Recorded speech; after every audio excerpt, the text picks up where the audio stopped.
श्री कृष्ण, जो भगवद गीता के महानायक हैं, ने जीवन के कई महत्वपूर्ण सिद्धांत सिखाए हैं। उनके विचार और उपदेश आज भी हमारे जीवन को मार्गदर्शन प्रदान करते हैं। चुप रहने की कला को लेकर श्री कृष्ण के विचार और उद्धरण न केवल प्रेरणा देते हैं, बल्कि हमें यह भी सिखाते हैं कि जीवन में शांति और संतुलन कैसे बनाए रखा जा सकता है। यहाँ 1000 शब्दों में श्री कृष्ण के प्रेरणादायक उद्धरण और उनकी व्याख्या दी जा रही है, जो चुप रहना सीखो के संदर्भ में है। जो व्यक्ति अपने शब्दों पर संयम रखता है और सोच समझकर बोलता है, वह स्वयं को और दूसरों को दुख से बचा सकता है। श्री कृष्ण का यह उद्धरण हमें सिखाता है कि शब्दों की शक्ति अत्यधिक होती है। यदि हम बिना सोच समझ के बोलते हैं, तो इससे न केवल दूसरों को बल्कि हमें भी हानि हो सकती है। हमें यह समझना चाहिए कि हमारे शब्दों का प्रभाव दूसरों पर पड़ता है और इसलिए हमें संयमित होकर बोलना चाहिए। चुप रहकर हम न केवल विवादों से बच सकते हैं, बल्कि मानसिक शांति भी पा सकते हैं। जब हम चुप रहते हैं, तो हम अपने भीतर की आवाज को सुन सकते हैं। आत्मनिरीक्षण के लिए चुप्पी अत्यंत आवश्यक है। श्री कृष्ण का यह उद्धरण आत्मनिरीक्षण की महत्ता को दर्शाता है। चुप रहकर हम अपने भीतर झांक सकते हैं और अपनी कमजोरियों, गलतियों और गुणों को पहचान सकते हैं। आत्मनिरीक्षण हमें अपने जीवन को सुधारने और अपनी आत्मा को शुद्ध करने में मदद करता है। यह शांति और संतुलन प्राप्त करने का मार्ग है। वाणी में संयम रखने वाला व्यक्ति कभी असफल नहीं होता।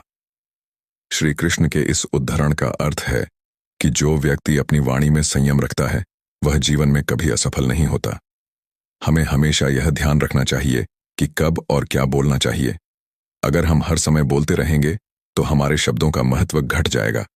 इसलिए चुप रहना और संयमित वाणी का प्रयोग करना महत्वपूर्ण है। चुप्पी मन की शांति की चाबी है। जब हम चुप रहते हैं, तो हमारा मन शांत रहता है। यह उद्धरण हमें सिखाता है कि चुप रहना मन की शांति का एक प्रमुख साधन है। जब हम चुप रहते हैं, तो हमारा मन विचलित नहीं होता और हम अपने विचारों पर नियंत्रण पा सकते हैं। चुप्पी से हमें आंतरिक शांति मिलती है, जो हमें जीवन की चुनौतियों का सामना करने में मदद करती है। विवेकशील व्यक्ति वही है जो चुप्पी का महत्व समझता है। श्री कृष्ण का यह उद्धरण हमें सिखाता है कि चुप्पी और विवेक का गहरा संबंध है। विवेकशील व्यक्ति वही होता है जो जानता है कि कब चुप रहना चाहिए और कब बोलना चाहिए। चुप्पी हमें सोचने और समझने का अवसर देती है, जिससे हम सही निर्णय ले सकते हैं और विवेक का उपयोग कर सकते हैं। जब क्रोध आ जाए, तो चुप रहना ही सबसे बड़ा उपाय है। श्री कृष्ण हमें सिखाते हैं कि क्रोध के समय चुप रहना सबसे अच्छा उपाय है। क्रोध में हम अक्सर ऐसे शब्द बोल देते हैं जो हमें और दूसरों को नुकसान पहुंचाते हैं। यदि हम चुप रहते हैं, तो क्रोध का प्रभाव कम हो जाता है और हम शांत मन से सोचने के लिए समय पा सकते हैं। इससे हम गलत निर्णय लेने से बच सकते हैं। कई बार समस्याओं का समाधान चुप रहकर ही किया जा सकता है। श्री कृष्ण का यह उद्धरण हमें सिखाता है कि कुछ समस्याओं का समाधान केवल चुप रहकर ही संभव होता है। जब हम चुप रहते हैं, तो हम स्थिति को बेहतर तरीके से समझ सकते हैं और सही समय पर सही निर्णय ले सकते हैं। चुप्पी का अभ्यास हमें समस्याओं का सामना करने के लिए मानसिक दृढ़ता और शांति प्रदान करता है। चुप रहना आत्मसंयम का सबसे बड़ा प्रमाण है। श्री कृष्ण का यह उद्धरण आत्मसंयम के महत्व को दर्शाता है। चुप रहना आसान नहीं होता, खासकर तब जब हम किसी कठिन परिस्थिति में हों। लेकिन जो व्यक्ति आत्मसंयम का अभ्यास करता है, वही चुप्पी को अपनाने में सक्षम होता है। आत्मसंयम हमें हमारी भावनाओं और प्रतिक्रियाओं पर नियंत्रण रखने में मदद करता है। चुप रहकर अहंकार को त्यागना सीखो। श्री कृष्ण के अनुसार चुप रहना हमें अपने अहंकार से मुक्त करता है।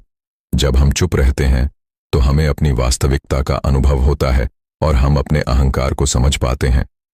अहंकार का त्याग हमें शांति और संतुलन की ओर ले जाता है, जिससे हम अपने जीवन को सही दिशा में ले जा सकते हैं।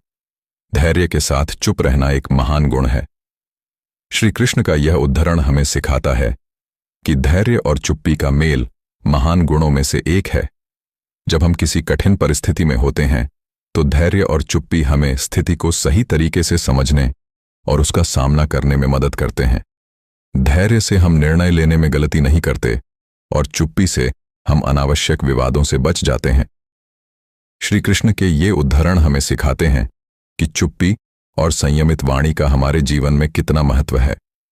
चुप रहना न केवल हमारे मन को शांत करता है बल्कि हमें विवेकशील और आत्मसंयमी भी बनाता है। जीवन में कई बार हमें केवल चुप रहकर ही सही निर्णय लेने का अवसर मिलता है। श्री कृष्ण की शिक्षाओं का पालन करके हम अपने जीवन को अधिक शांत, संतुलित और सुखी बना सकते हैं। अगर आप मेरे चैनल पर नए हैं तो हमारे YouTube चैनल को जरूर सब्सक्राइब करें। धन्यवाद।